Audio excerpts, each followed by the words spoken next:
everyone, I'm so excited today. We have Nilo Grabar here, a licensed paralegal, and the reason I'm so excited to be talking to him is because one of the most common questions we get from new landlords or new property investors is concerns over managing tenants and things like that. And I was just talking to Nilo, and Nilo had this really good tip about just setting up the upfront expectations when you're dealing with a tenant who moves into your rental property. So really quick, can you just give a quick little summary of what you were explaining? Was it a letter of direction? Yeah, absolutely. And why that's helpful? Yeah, the most important thing to do and to know before having a tenant come in is to make sure that you back yourself up with proper documentation and you follow pretty much these simple steps.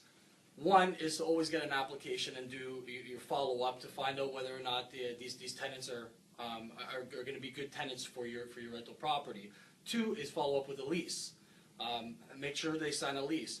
Do not have them move in. I'm assuming you see people move in without a lease before? I've seen many a times. I mean, first and last, make sure that you receive first and last payments. Certified funds up front before you give the keys over. Before you give the keys to those tenants.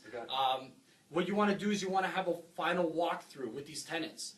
And you have a checklist. Make sure you go through the entire property and get the tenants to initial to make sure that everything is as it should be. If there's any issues, they get addressed before the tenant moves in. If you have that, can you go back to the tenant for damages? Well, it's difficult. No, it's still difficult, right? Well, you know what? You have that as your own protection. If the tenant does say, well, you know what, I came in and there was all these other damages done, but it also helps you on a claim if the tenant does cause damages to the rental unit, stating the condition it was before they moved in. So that's something. Andrea's arms are going to drop on us here. So let me get us to the letter of direction. So the letter of direction. Letter of direction.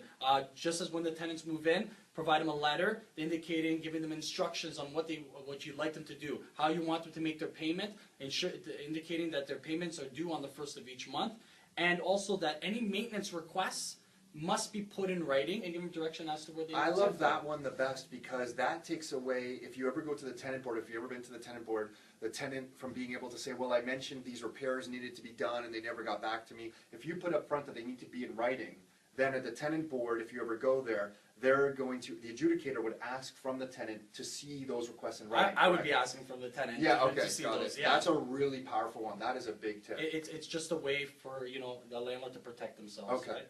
Okay, Nilo, thank you so much. If anyone wanted to reach out to you, what's the best way? A website, phone number, can you share? www.affirmparalegal.com, or you could contact me direct at 905-388-2458. And the URL again was www.affirmparalegal.com. That's perfect. Thank you so much. Yeah, no problem. Until next time, everyone, your life, your terms.